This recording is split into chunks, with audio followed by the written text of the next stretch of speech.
everybody. Welcome back to the Consummate Athlete Podcast. I'm Molly Herford, and when I'm not talking about all things sports, nutrition, training, etc. related, I'm either writing about them or hopefully outside doing them. And I'm Peter Glassford. I'm a registered kinesiologist and endurance coach, and you are here on the Consummate Athlete Podcast, where we talk about moving in a variety of different ways as sort of healthy people, and we talk to others who do maybe one sport or one movement really well, or help people do that, or maybe they are thriving as true consummate athletes and doing all different things. I really wish we had some better NPR style sound effects, because I feel like your voice is getting more NPR-ish. I'm into it. I guess I feel like it's just super monotone, and I'm working on it, but thank you all for showing up again. So yeah, we've had an exciting, but less exciting in some ways. We're home, so it's exciting, but less travel, which is good. So routine's been our big focus here in April, and trying to get just consistent workouts. That's my go-to catchphrase, is consistency and frequency. So trying to follow my own training advice and just sort of get ready for the season with some consistency. And yeah. Yeah, it's actually been kind of shocking. I mean, I think we talked about this last week a little bit, but it's still just amazing to me how much more I can get done when we're not all over the world or, running different camps or any of those things. And all of those things are very fun, but it's definitely been a surprise at almost how quick all of the running stuff has finally started coming back, which I think is also a testament to being patient with it before. But yeah, it's been really exciting. A couple good weeks of work and writing, and Shred Girls is now only a couple weeks from being out, which is, very stressful for me, but very exciting at the same time. So that it is available for pre-order on Amazon. This is a young adult fiction book. Middle grade book with some animations. It is not an illustrated book. It's got some words. Got some illustrations, some verbiage is in there. Oh boy. And you can find out more about it at shred-girls.com. There's all sorts of freebies there. You just released a zine. Mm-hmm. Yeah, Peter, you might be fired from being my hype man, but I appreciate the effort. Yeah, we just came out with the little Shred Girls zine. It's got a bunch of the illustrations and some images and just some really fun stuff. That's kind of people didn't grow up in the 90s or in like super punk. Well, then what are they listening to this podcast for? Nerds who made. Did punk nerds make zines, or who made zines? Punk nerds, yeah. Okay, so this is like a homemade magazine, essentially. Is that a fair representation of a zine? I now want to just start a podcast with like, Peter explains punk rock. What do I think things are? Anyway. Hey, you go to bed at 9 o'clock for your entire life and see what you learn. If you go to shred-girls.com, you can find out what a zine is if you don't already know. And I've actually had a bunch of people emailing me to tell me that they pre-ordered the book for, a young shred girl that they happen to know. It's not that expensive, and it's a really great way of, either getting a girl more excited about cycling, or hopefully if you happen to know some young women who haven't quite found cycling, that's really kind of the audience that I wrote this for. It wasn't necessarily just for girls who were already excited about riding bikes. It was for girls like me when I was a kid who would never have thought about riding bikes as a thing to do for fun. But if you'd shown me a book about it, I was very impressionable as far as if you gave me something to read, I instantly wanted to do whatever I was reading about. So, hopefully this gets a lot more girls on bikes, or at least keeps them on bikes, keeps them psyched on bikes. So yeah, do me a solid, check it out. I will be forever grateful. And I mean, the more people who pre-order, the better the chance of the book getting into more bookstores and being just more widely available and stuff. So yeah, all super helpful. And lots of freebies there too. Yes, lots of freebies, stickers, if you don't want to pay for anything, that's fine. You can do the zine. It's free. Mm-hmm. It's a zine, so. Oh boy. You can find out what that means. And one last thing on Shred Girls is we're doing a launch party at near Toronto. It's in Markham, Ontario at Joyride 150 Bike Park, which has just housed several large-scale Olympic caliber BMX events. But it's open to the public, and we're holding an event targeted at sort of this age group, this young adult fiction age group. But I mean, girls and women of every age, and men too. And actually, dads are welcome. We've been getting a lot of questions, so it's open to the public, so anyone can come. But there's just there's this little party we're having, and then sort of gatherings and some freebies and Yeah. and discounted entry for the young all ladies. All ladies, yeah, $5 entry. And this is the day before Mother's Day, not on Mother's Day. It's a Saturday, May 11th. Yep. 2019. You can find all the info for that, again, over on the Shred Girls website. We'll have some links in the show notes. It's going to be wicked fun. And just for the record, the park is not closed for this party. The park is open. So even if you want to drop off your young shred girl and then go play around on bikes by yourself, you are more than welcome to do that. And there's going to be some instruction. I'm going to be there, but there's going to be lots of shred girls and who have been featured on the website, real life shred girls, and then a couple other coaches and stuff there. So if you do want to learn anything, whether you're a cross country, road, cyclocross, or aspiring BMXer, come on by. Yeah. So I think that pretty much covers what we've been up to this week. So why don't we dive in and start talking about today's Q&As? So today is all about the post race. We're in mid-April now. A lot of people have gotten through their first race of the season, or if they haven't, they have their first race of the season coming up. But I'd say a lot of, especially cyclists, runners, probably not triathletes quite yet, but definitely cyclists. It's hard to say, right? Like probably the amateur triathlete scene is, unless you've traveled, there's not too much, I don't think, yet. But, you maybe have done like an indoor. I know here in Canada they do some indoor tri stuff, but certainly with Paris-Roubaix on the cycling side has happened, so the spring classics are even almost through, I would think. I mean, Boston Marathon was today for the runners. For running, and I've seen a few of the big ultra. I think some of the first like ultra. There's a World Cup or something for ultra like trail. So certainly, and lots of friends have done. We had the Around the Bay 30K, and a couple clients tried out like some 5Ks. So definitely we're into it. We've sort of got that first one out of the way. Yeah, and so a couple weeks ago on our last Q&A, we're kind of all about the pre-race jitters and sort of getting through the night before the race, the morning of the race, at the start line.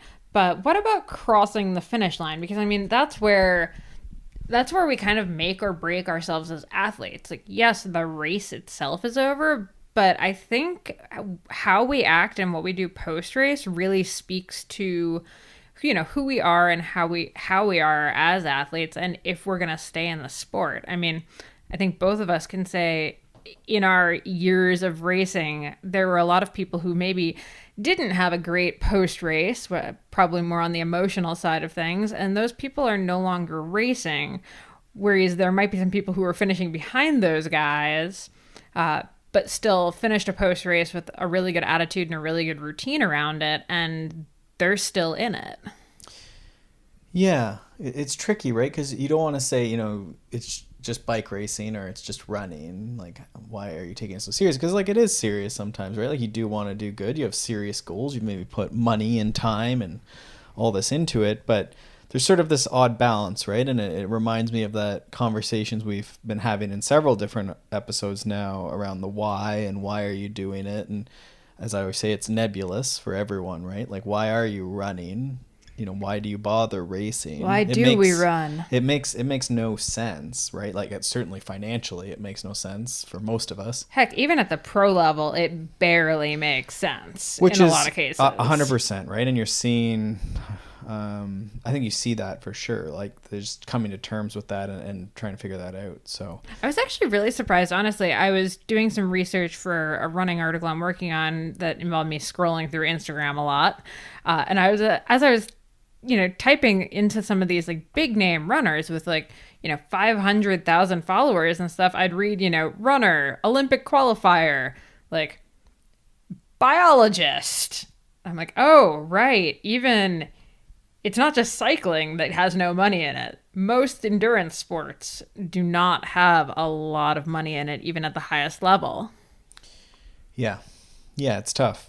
And I think there's different struggles at each level, right? I think with pros, it's tough because you're all in. And then I think for the in running, they call them, I guess, elites, right? So the not pro, but like really fast runners, you're right on that limit, but you're probably, full time with family and you're just like a pretty good runner. And it's tough, right? I don't know how you do it. And then there's the groups below that. Again, why are you doing it? And I think ultimately it has to come down, the ultimate heart of this is that, you're doing it to see improvement in yourself, and that might be in time or wattage or just pushing your limits, which is obscure, but I think we all know when we're sort of like you want to quit but you endure. So I think coming back to that is important, and I think expectations are maybe a good place to start when we think about the post race. Is like, what are you expecting to happen at that finish? That's true. Actually, David and Megan Roche write about this a bunch in The Happy Runner too, where it's you might have this idea that when you cross the finish line, you get first place, say, and cheering crowds and bells and whistles and celebration and stuff. And let's be honest here, the actual finish line of a race is much more likely going to be, a few people that know you standing around, probably someone who's going to make some kind of snotty comment about, could have gone faster or something to that effect. Thank you, Dad. You're probably going to want to vomit. It's not really as glamorous as you might have in your head. So let's put that out there right away.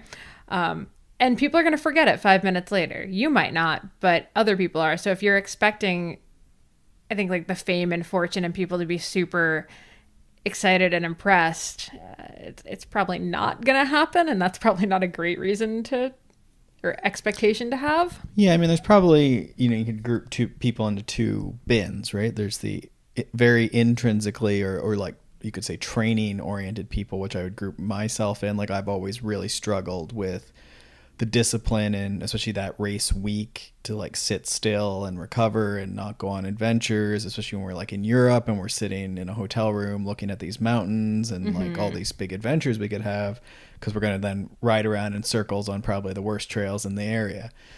And it just, again, it makes no sense, but that's why you're there. That's what all the training and adventures have been building towards, is this like really specific race that, in my case, that I prepared for. And so that's the discipline comes in to just sticking that out and following the plan to that target. And the target wasn't so much the reward as the discipline to get there, the path that got you there. It was cool adventures becoming more and more specific and painful adventures. The race, which is the lamest adventure. And then usually afterwards, you get a recovery week, and then you can go back to adventures, and big training and whatever. And then there's the other people that sort of endure all the like adventures and training that they don't actually like, because they're so into the like competition and, really going head to head with people. And I think you can be a very long-term athlete doing that, but you need to really focus on that race and that like how intense the race is and the start and the the attacks and just like going right to your limit, right? And some of the best racers are probably in that second group, where they live for the racing because they want to get in there and just race, and the only way to feel that is when there's other people and there's aggression and tactics. And yeah, but I think what makes the racers that have that motivation stay in it is that they have the ability to come out of a race that didn't go the way they wanted it to and not throw their bike and not... Well, and they might even, but I think they learn to control that a bit, because it definitely like doesn't reflect well on them. But I think they become process oriented in that like they're living for that in-race adrenaline and that post-race just like crossing the line and screaming and like, maybe there's a little bit of fanfare at whatever level of fanfare you're at, but at some point there's been a perspective shift where it's for that one moment, that one really narrow moment, and their journey is all based around that, right? So it's sort of, you sort of pick what part of that journey. We're all on the journey, but like sort of the focal point or the reason, the why shifts, right? And those are two very broad bins, but I think that's a good way to look at it.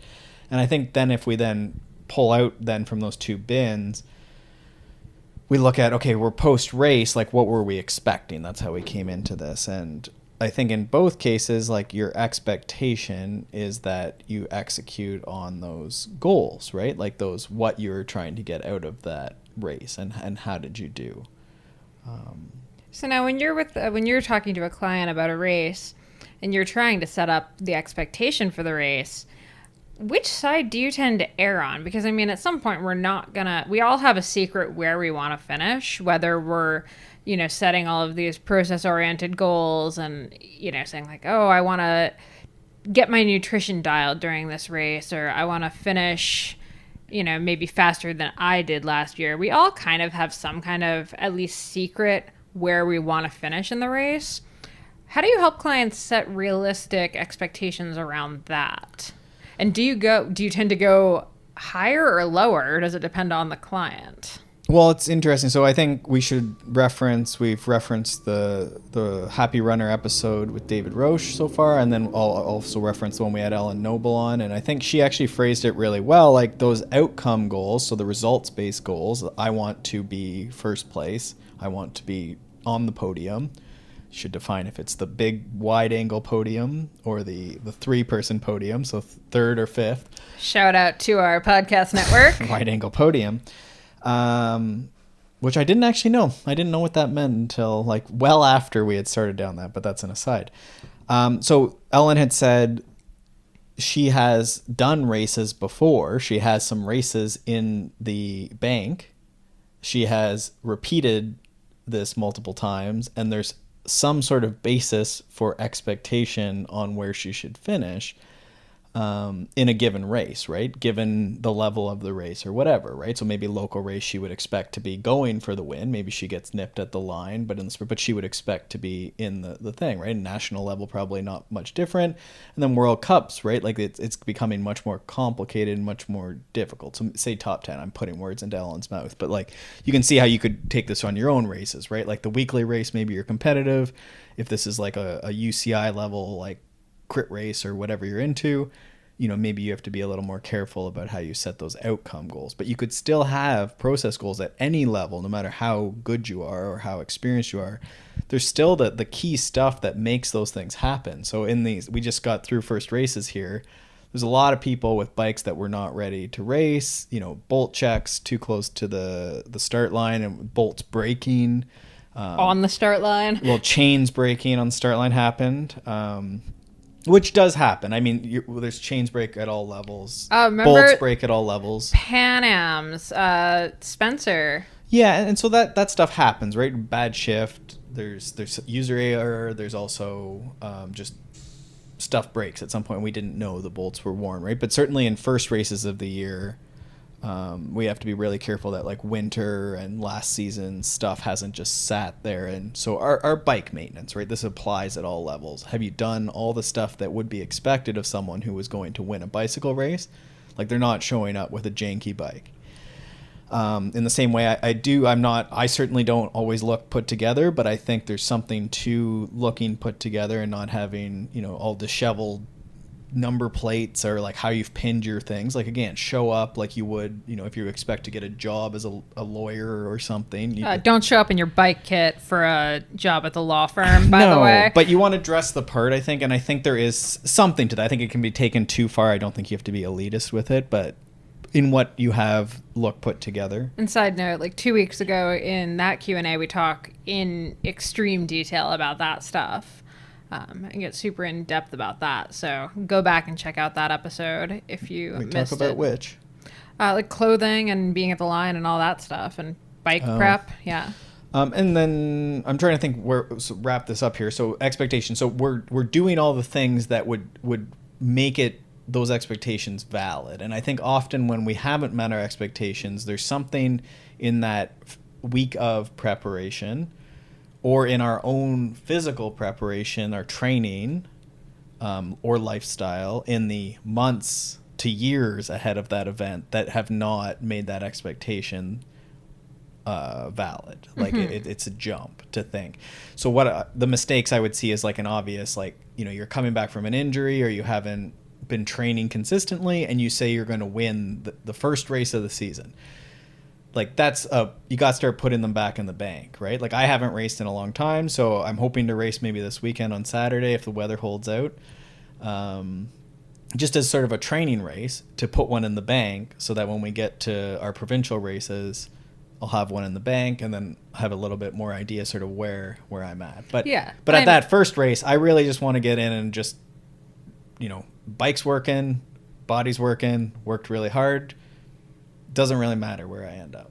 Yeah, and I'd say I have sort of similar goals, but instead of just for the first race of the season, I'd say my whole season is sort of in that. Well, you're going into a 50K run, so you've done one, right? Well, what I'm saying is this season is all about not necessarily like going into it expecting a certain result, because I mean, 50K can mean so many different things depending on the terrain and the elevation and stuff. Right. But B, like I've only done one ultra before, so this summer is sort of about figuring out where in that I fall, because you can only do so many of them in a year, and then next year I might start having higher expectations or more expectations, or kind of know exactly what's going to happen. But I'd say for me, this whole season is an experimental for race results. Yeah, it is in terms of like placing. And I think with running too, especially some of those more grassroots things, and cycling has the same stuff. Like any of the longer stuff, usually the more ultra stuff is going to be a little bit more variable on who shows up. So it's pretty tricky to set outcome goals, right? You might get into the race and, you want to do well, but it's tough. You have to have like some other gauge for how you're going to take that day. Mm-hmm. And I think it's, on some of it is like you're going to do the best you can. Like, yeah, exactly. And that could come to like fueling and holding your pacing for the race and going with the moves you need to go with. Yeah, and I mean, I'd say for both of us, we're saying like, okay, these are more training races, but neither of us would go into a race that we didn't want to do our personal best in. Not necessarily getting a PB, like literally, but doing our personal best on that given day, on that given course. Well, I do, yeah, and I actually just was talking to a client. They had set an ambitious outcome-only goal, and they did okay, and they were rational about it in the race. But like the destructive thing is like, I'm gonna win this race, and it's just like a Hail Mary pass in football, right? Like, I'm gonna win. You just throw that football and towards the end zone, and you hope it's gonna get there. I know this is the consummate athlete, but I do not understand football. Hail Mary, so you throw the pass, and you're hoping it works out. Maybe it does, but like, if that Hail Mary pass gets intercepted like really early in its flight, so this is you crash off the start and you're not in the lead group and there's like 15 pros there and you're just not winning, well, what do you do for the rest of the race? A lot of people drop out, right? And so you have to be careful that the outcome goal doesn't just stifle the whole race, right? Like often in our heads, we're judging ourselves throughout the race. This is normal. A lot of times my best races have been ones that I think I'm going to have to DNF because I'm so deep on the first lap of this mountain bike race. Say there's 5 laps. And I'm like, honestly, like I think I'm going to have to pull over.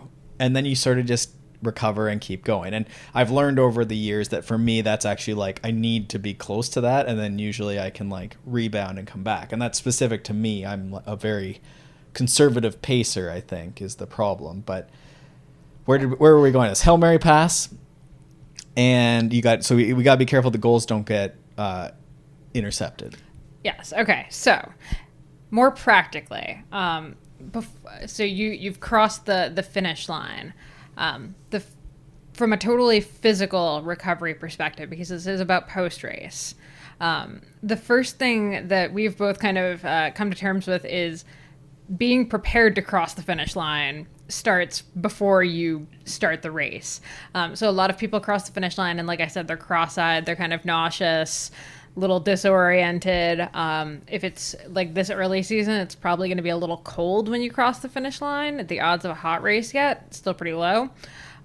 Being prepared to finish the race, so having that finish line bag ready, and maybe it's your parent that's holding it, maybe it's your mechanic, maybe you just hit it over by the finish line. I think it can even be in the car. It depends on the race. Yeah, sure, in the car. Not all of us have Molly Hurford attending to our needs at the finish line. You rarely have Molly Hurford attending to your needs at the finish line, and I quit the team manager job. But I think having that post-race bag ready, so that could be food. I'm a big advocate of anyone who's setting goals to be winning a race or like podiuming a race. There should be, and I remember doing the season I did this was like the first time I actually started winning it. And there's a bit of a, which one comes first, I guess, chicken or the egg. But having like that podium kit and the cleanup kit with like some wipes and a water bottle to help like wet down towels and get sort of cleaned up, and sort of the clean clothes you're going to wear on the finish line, whatever that is, or on the finish podium. I do think that finish line bag is important in terms of a mindset, but then also just being like, again, put together is just for the weekend. I've heard so many different elite athletes on different podcasts recently say, like, if you want to be a pro athlete, act like a pro athlete before you're a pro athlete. Yeah, and I think I maybe even overused pro as like a adjective. But like, again, that's this idea of like, it's not that everyone's trying to be pro, but it's that ideal of like looking put together and like, you know what you're doing, because again, that's a feed forward thing that's going to make your training is going to be better. You're going to be ready on the line, all this stuff that's going to get in the way of the fitness. Like, we've talked so much about pedaling or running, but so many races are stymied by things like, oh, I couldn't eat or drink because of the technical terrain, or chain snaps, or this wasn't working, wrong clothes, too much clothes, couldn't ride in a group, like things like this that should be part of the training, quote unquote training, but we're just thinking about pedaling a bike on a virtual island on our trainer. Huge slam on Zwift out of nowhere.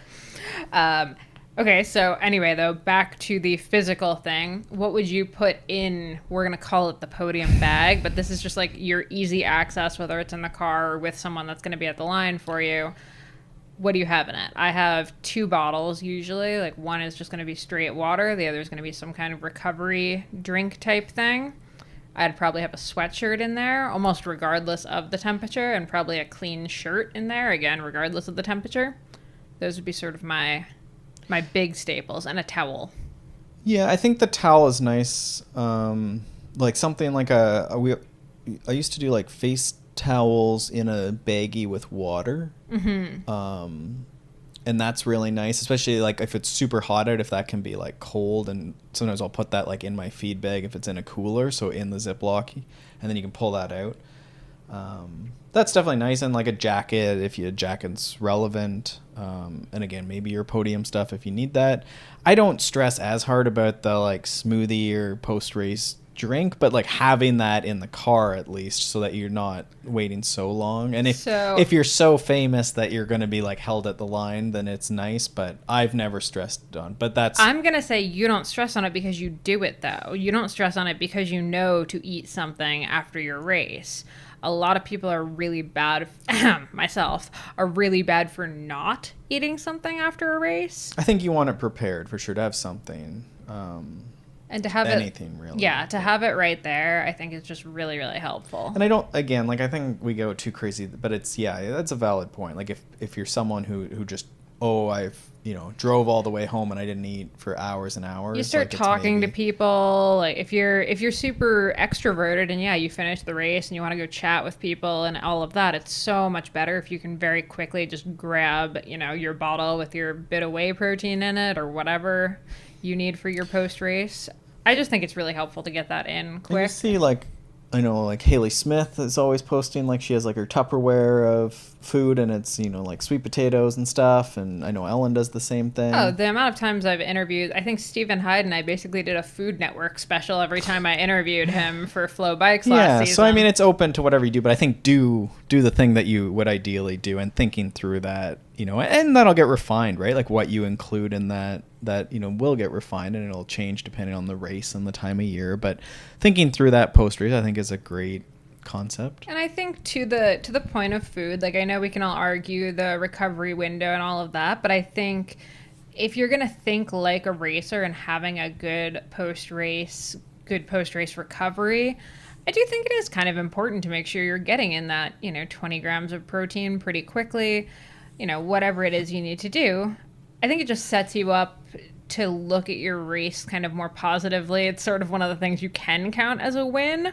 Okay, I did that part of my nutrition right. I might not have been perfect on the bike, but you know what? I'm now ready for either the next day if you race cyclocross, or you're just ready to kind of get back Yeah, yeah, and I mean, I think that's valid. I think sometimes we'll like, okay, it doesn't matter because people are just going to work on Monday and they're not going to train anyhow, so they don't need to like stress about the glycogen window as much. And there's probably some truth to that, but again, depending on the race, like you could have a substantial amount of calories you like should get in, irrelevant of the glycogen window, and that's gonna help you get back on top of that, right? So that you don't get home and it's late at night and you now have to eat 2,000 calories maybe, right? Like if this was a 50K run, there could be a substantial amount of calories that need to come in.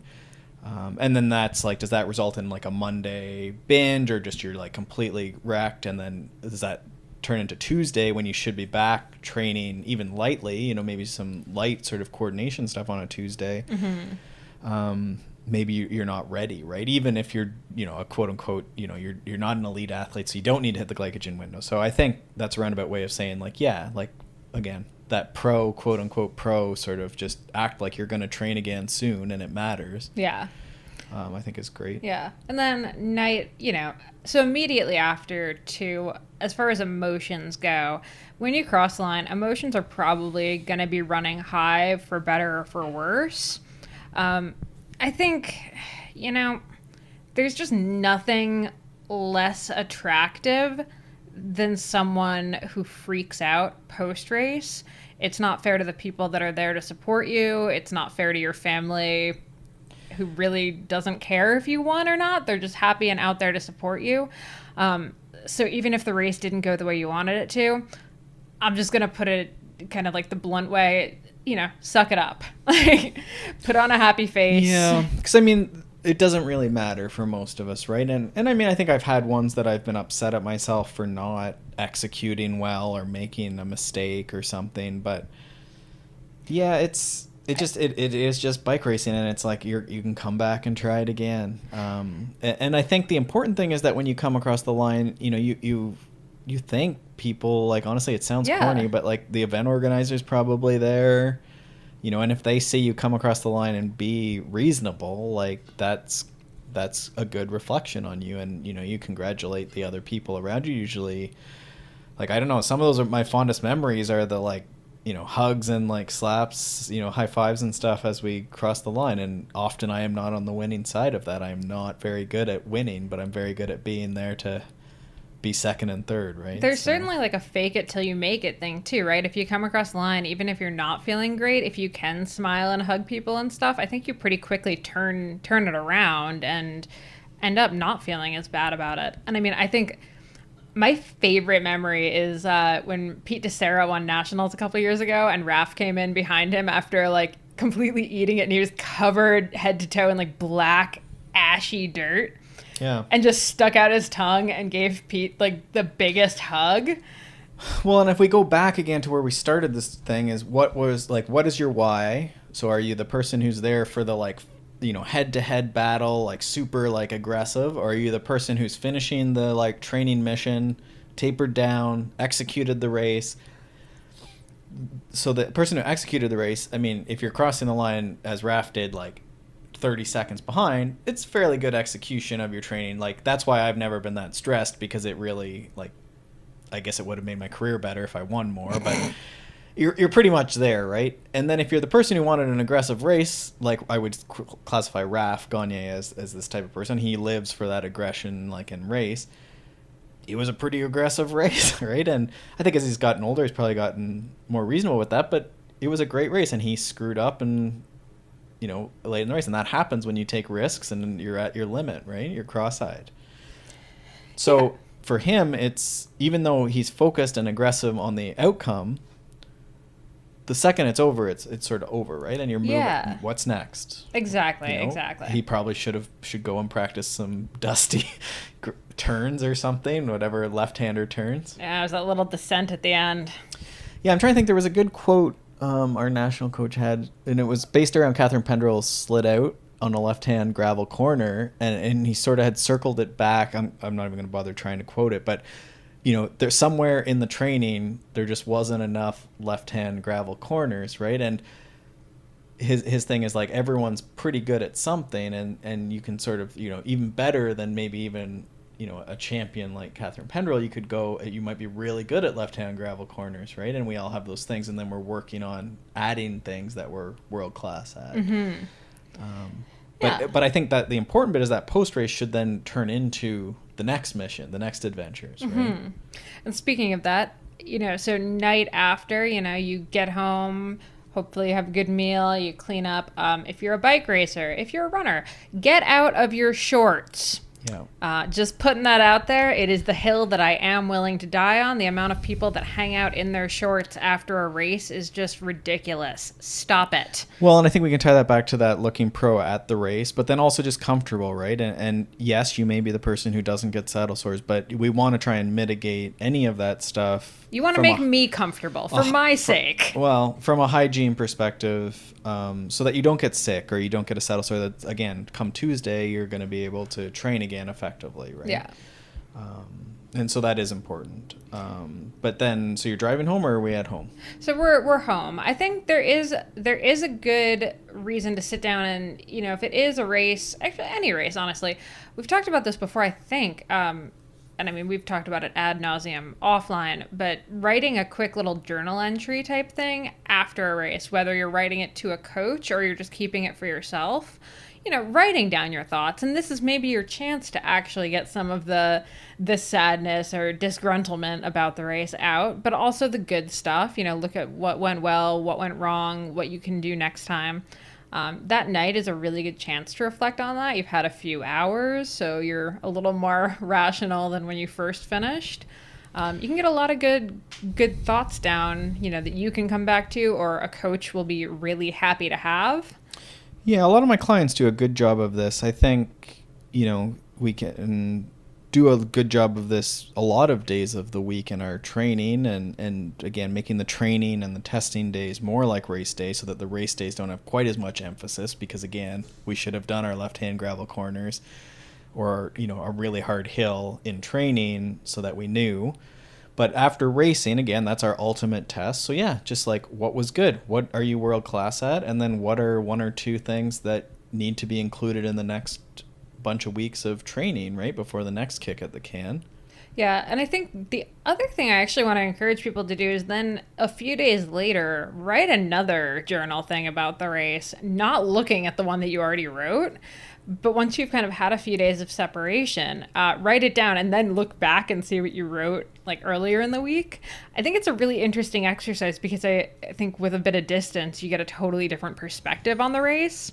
You might think of other things. You might realize that, when you say you needed to work on your nutrition, a few days out, you can realize, oh, I needed to work on my nutrition because I hated the taste of the sports drink I was drinking, and that's why I wasn't drinking enough, or something like that.